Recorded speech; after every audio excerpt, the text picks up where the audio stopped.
Buongiorno da Sicilia 24, i titoli. Blitz contro la mafia gelese, i clan controllavano il mercato della droga e potevano contare su un ingente quantitativo di armi, 54 gli arresti della polizia.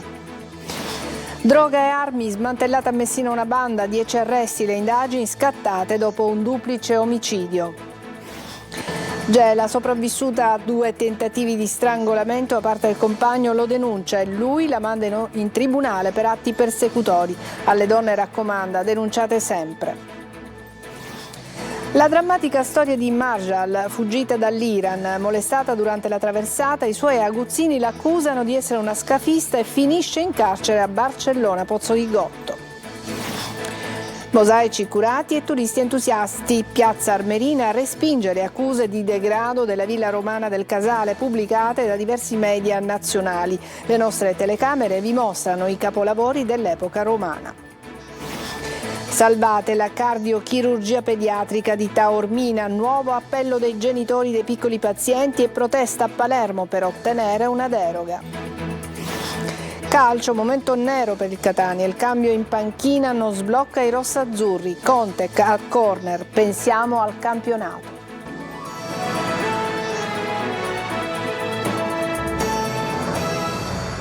Bentrovati, colpo alla mafia gelese, i clan controllavano il mercato della droga e potevano contare su un ingente quantitativo di armi talmente potenti che erano capaci di bucare un'auto blindata. 54 gli arresti della polizia, sentiamo Tonino De Mana. Quantità e droga e deliberavano di uccidere, se necessario, per manifestare potenza e grandezza. Ci sono voluti anni di indagini ed oltre 500 poliziotti per dare una spallata alla mafia gelese ancora sotto il controllo delle famiglie Rinzivillo ed Emanuello e quindi della Stidda. Una città sotto assedio con un numero imponente di forze dell'ordine per cercare di liberarla dal malaffare. L'immagine simbolo è quella che vedete con decine di auto con lampeggianti accesi nel piazzale della questura di Caltanissetta, quasi un modo per dire che lo Stato c'è ed è pronto a riprendersi il territorio. È anche il segno che l'attività investigativa dello Stato, l'attività repressiva nel senso migliore del termine, funziona, perché le organizzazioni criminali quando sono in difficoltà si compattano e eliminano qualunque contrasto violento interno. E sono 54 gli arresti eseguiti dalla polizia di Caltanissetta nei confronti di altrettanti elementi accusati a vario titolo di associazione di tipo mafioso, intestazione fittizia di beni, estorsione e traffico di sostanze stupefacenti, reati aggravati dalla disponibilità in capo agli associati di armi anche da guerra ed esplosivi. Particolarmente fiorente anche il mercato della droga che scorreva a fiumi ed alimentava il mercato nisseno. Tra gli arrestati figura Giuseppe Tasca, reggente della famiglia Rinzivillo, un soggetto che ha espiato decine di anni di carcere ma che ha mantenuto sempre un ruolo di spicco in Cosa Nostra. Nel corso dell'operazione è stato sequestrato un potente ordigno esplosivo, mentre uno degli indagati avrebbe avuto a disposizione anche un Kalashnikov capace, come ha detto, di bucare un'auto blindata. A Messina la polizia ha eseguito 10 misure cautelari personali per armi e droga, un'inchiesta nata dopo un duplice omicidio. Francesco Triolo. 10 misure cautelari, un'operazione antidroga che ha coinvolto direzione distrettuale antimafia, squadra mobile di Messina con la collaborazione delle questure di Reggio Calabria, Catanzaro, il reparto prevenzione della Sicilia orientale. A Messina a finire in manette sono stati componenti di un'organizzazione dedita alla detenzione e allo spaccio di droga, soprattutto nel rione di Camaro. Un'inchiesta scattata a seguito del duplice omicidio di Giovanni Portogallo e Giuseppe Cannavò avvenuto il 2 gennaio 2022 in via Edoardo Morabido proprio a Camaro, che aveva portato all'arresto di un messinese ritenuto l'autore materiale del duplice omicidio, rintracciato a Rosarno dopo 3 mesi di latitanza. Le successive indagini hanno consentito di scoprire l'esistenza di un'organizzazione dedita allo spaccio di cocaina, marijuana e crack, che era stata in grado di instaurare rapporti di collaborazione anche con la Calabria grazie all'abilità di inserimento nel settore dello smercio al minuto. Nel corso delle indagini erano state arrestate 4 persone e sequestrate circa 50 kg di droga, oltre che armi e munizioni nella stessa disponibilità del gruppo.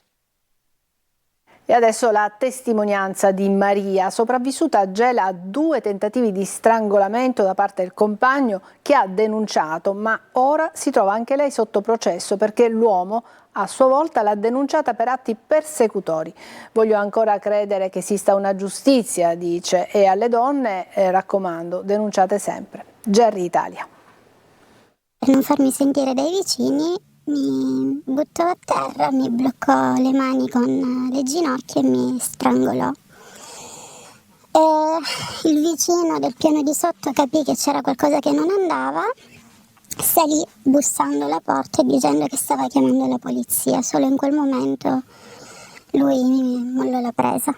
Lei è Maria ed è sopravvissuta a ben 2 tentativi di strangolamento ad opera dell'uomo con cui aveva una relazione. Sembra una storia come se ne sentono purtroppo tante in questo periodo, ma in realtà nasconde dietro un terribile paradosso. Oggi Maria, pur essendo sfuggita alle violenze e pur avendo denunciato, si trova a dover affrontare un procedimento giudiziario a suo carico perché l'uomo che è accusato di violenze e tentato omicidio ha denunciato lei per atti persecutori. La storia parte da lontano, quando Maria inizia una relazione con un collega di lavoro sposato che va avanti per 5 anni. Fino a che la donna decide di interrompere il rapporto ed è lì che scatta il primo tentativo di strangolamento. Il secondo tentativo, più violento, avviene qualche tempo dopo. Stavolta arrivano le forze dell'ordine e attivano il codice rosso, ma è proprio da lì che paradossalmente inizia l'incubo della donna, minacce telefoniche e anche di presenza, fino alla denuncia di lui. Ho deciso di denunciare qualche mese dopo una chiamata fatta da lui a mio marito, dove lui diceva chiaramente che prima o poi morto io, morti tutti, è stata la frase clou. A settembre Maria dovrà presentarsi in tribunale per difendersi dalle accuse nei suoi confronti, una situazione paradossale secondo il legale che la difende, Alessandro Numini. Purtroppo i manipolatori hanno anche la capacità di riuscire a volte ad ingannare i sistemi della giustizia e quest'ultima, nel suo dovere di dover rintracciare le prove e gli elementi, può colpevolizzare suo malgrado, ecco, anche una vittima, però denunciare resta l'unico strumento utile per poter combattere la lotta alla violenza di genere e ai femminicidi. Maria, nonostante tutto, però crede nella giustizia e invita tutte le vittime di violenza a denunciare, sempre. È un percorso difficile, quindi ci vuole tanta forza. E adesso la storia drammatica di Marjal, una giovane madre fuggita dall'Iran, molestata nella traversata dalla Turchia dagli uomini che ora l'accusano di essere una scafista. In carcere a Barcellona Pozzolgotto, lontana dal figlio di 8 anni, ha tentato il suicidio. Ma adesso almeno possa andare ai domiciliari, chiederà in udienza giovedì il suo legale. Una vicenda arrivata fino in Parlamento. Desiree Ferlito. La speranza di una vita diversa, una vita più umana. La storia di Marjal, costretta a scappare dall'Iran insieme al figlio di 8 anni. Aveva messo insieme con 1000 sacrifici 14.000 euro che servivano per il viaggio della speranza. Sulla barca diretta in Europa, durante la traversata, mentre lei è stesa, stordita dal viaggio con il suo bambino accanto, subisce un'aggressione sessuale. Lei urla, chiede aiuto, un ragazzo la difende.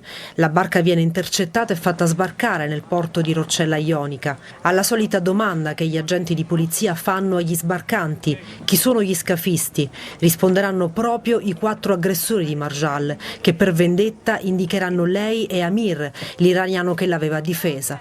Per i 2 scatterà l'arresto. Chiedo che vengano fatte delle indagini che siano molto più serrate, molto più approfondite e non miopi. Dov'è la prova provata che fosse una scafista? Perché una donna che paga 15.000 euro per portare in salvo un bambino, ora mi deve dire per cosa pago 15.000 se sono una scafista.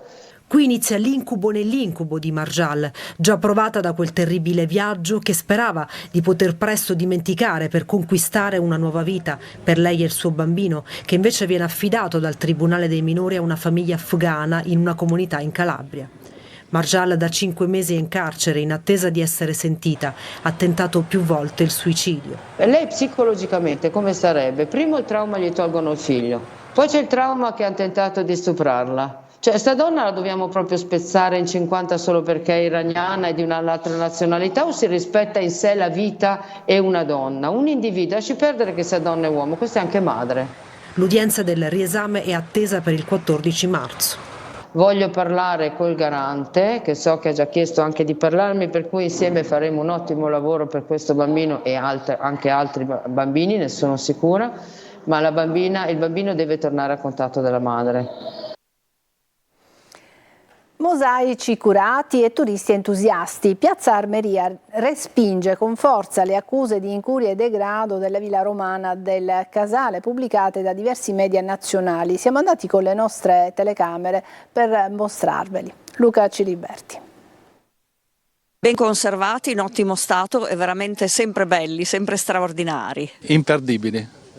Uno che viene da queste parti non può non venire qua. Siamo rimasti, io e la mia amica, piacevolmente sorpresi. La Villa Romana del Casale a Piazza Armerina è stata negli ultimi giorni al centro del dibattito e delle polemiche per la manutenzione e lo stato di cura dei mosaici che tutto il mondo ci invidia. Allora siamo venuti a vedere con le nostre telecamere qual è lo stato dell'arte di questo bene inestimabile. Un mosaico che ha 2000 anni e quindi vedendo probabilmente la parte mancante del mosaico si può anche attribuire al fatto che la gestione sia cattiva o comunque in realtà questi sono mosaici che non sono mai stati rinvenuti. Questa è un'operazione di manutenzione ordinaria, di piccolo micro restauro ordinario. Questi muschi e questi licheni possono dare questa impressione di degrado e incuria, è così?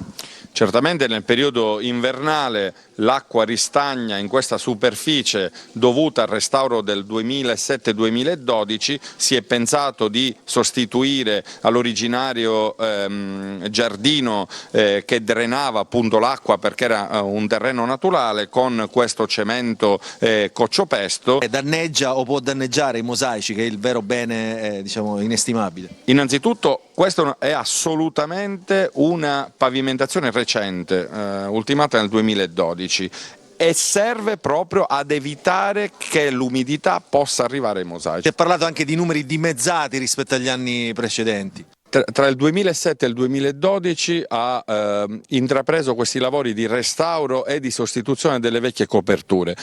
Questo ha fatto sì che la villa potesse essere fruita solamente per un 15% e ha determinato il calo dei flussi pari quasi al 50%. Dopodiché nel 2019, pre-Covid, la Villa del Casale si attestava sui 300.000 visitatori l'anno.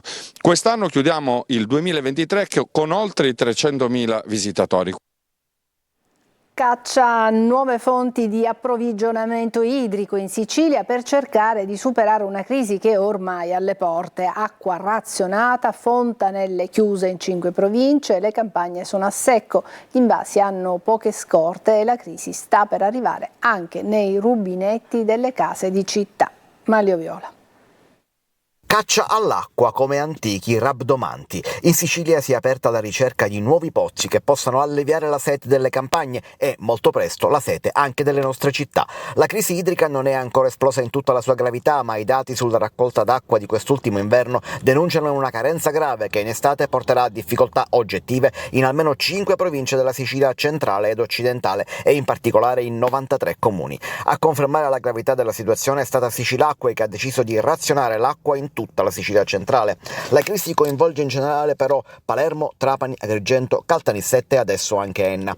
A Palermo e provincia l'AMAP, l'azienda acquedotto, ha dato il via al suo primo piano di razionamento già la scorsa settimana, chiudendo tutte le fontanelle pubbliche e diminuendo la pressione nella rete idrica.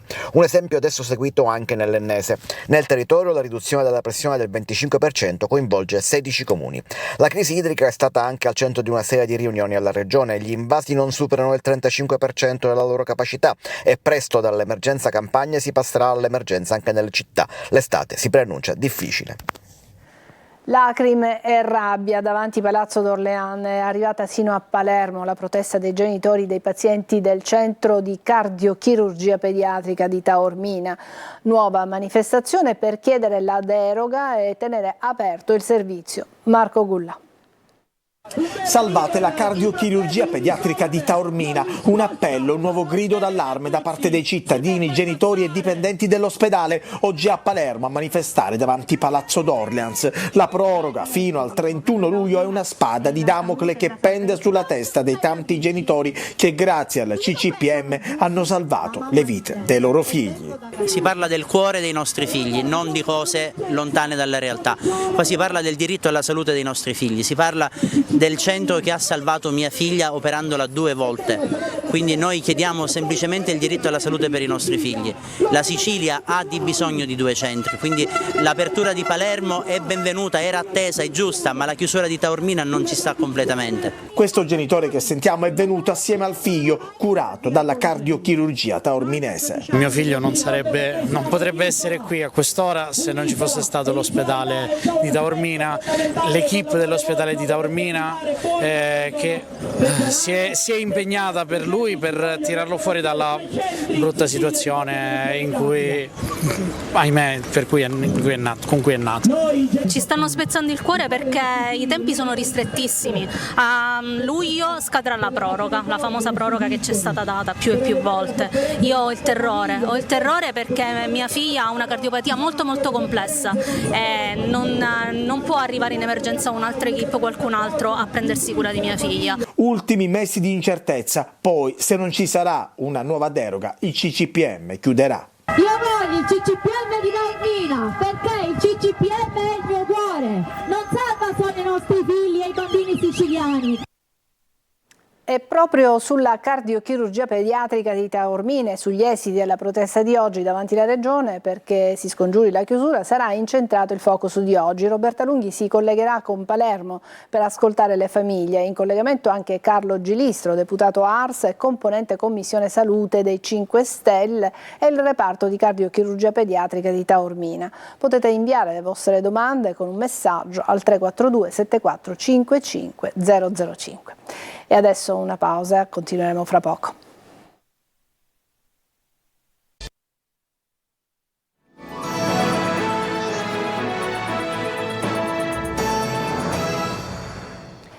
Niente anticipo per la stagione antincendio in Sicilia e rischio stop anche per il rinnovo del contratto dei regionali. Roma impugna parte della finanziaria siciliana e l'assessore all'economia vola al Ministero per cercare soluzioni. Manlio Viola.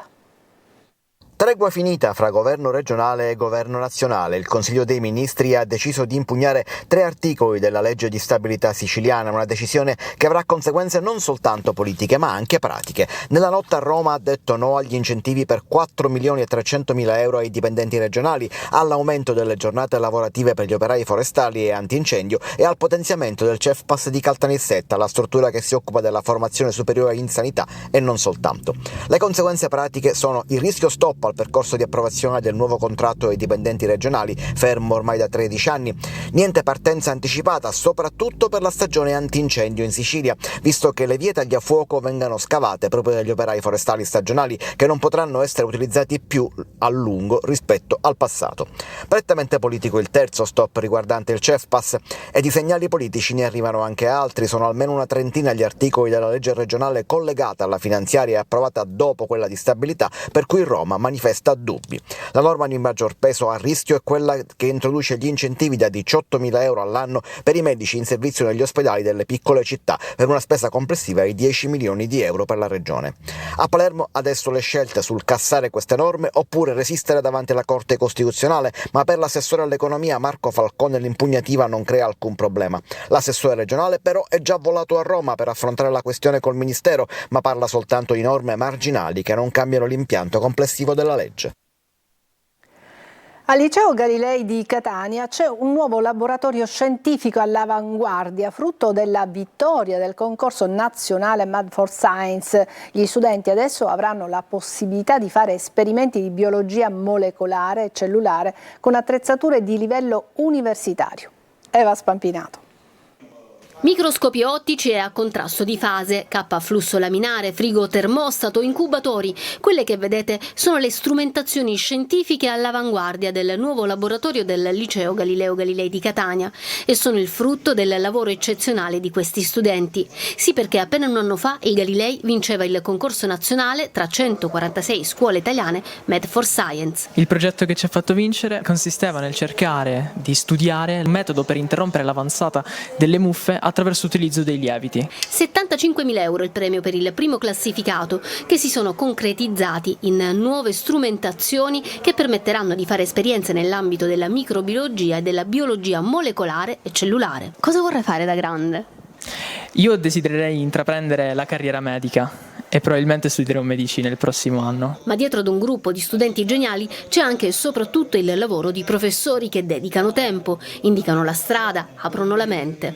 È un orgoglio indescrivibile perché grazie a questo premio la nostra scuola ha fatto un salto di qualità, infatti adesso i nostri studenti saranno in grado di poter svolgere ricerca come se si trovassero in un laboratorio universitario.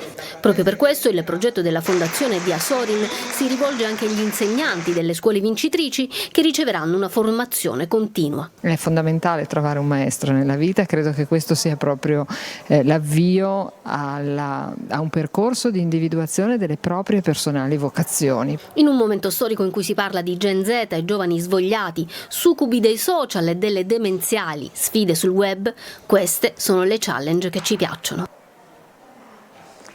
Una pausa e poi parleremo di calcio, della crisi del Catania. A fra poco.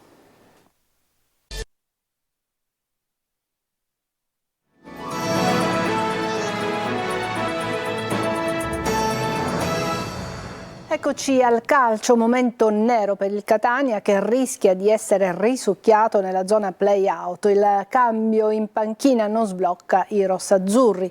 Conte a corner ha detto pensiamo al campionato. Tonino De Mano. È un Catania che deve guardarsi alle spalle, almeno per due motivi. Uno, per la media punti da retrocessione, 2 pareggi casalinghi e 2 sconfitte nelle ultime 4 gare, e 2, perché le dirette concorrenti per la salvezza iniziano a correre, a partire dalla Turris che nel posticipo ha battuto la Casertana. Ora, sono soltanto 4 le lunghezze di vantaggio sulla zona play-out, un'eventualità che nessuno all'inizio del campionato avrebbe preso in considerazione, senza contare che sarebbe una doppia beffa perché di fatto escluderebbe i rossazzurri dai play-off quasi garantiti dall'accesso in finale di Coppa Italia. Neanche l'ennesimo cambio di allenatore da Lucarelli a Zeoli è servito a dare la scossa e contro il Potenza è andata in scena un'altra prestazione in colore. 0 reti e tanti fischi ultimamente, colonna sonora al Massimino. Noi dobbiamo guardare noi stessi. Se noi giochiamo come sappiamo è un momento normale per noi e dobbiamo guardare solo noi stessi. È nero l'umore dei tifosi e la squadra risente di un clima che certo non aiuta, se ne è parlato nel salotto di corner. Tra 7 giorni, 8 giorni Coppa Italia, perché in questo momento Catania ancora non ha vinto, vogliamo vincere. Pure Coppa Italia, però per me dobbiamo guardare primo campionato e poi Coppa Italia. E proprio il gol di Conte nel convulso finale contro il Monterosi consente al Catania di avere un punticino di margine in più sulla Turris, anche se d'ora in poi saranno vietati altri errori, a partire dall'anticipo di venerdì contro il Cerignola. Ci fermiamo qui, è tutto per questa edizione di Sicilia 24. Grazie per averci seguito, a tutti un buon pomeriggio.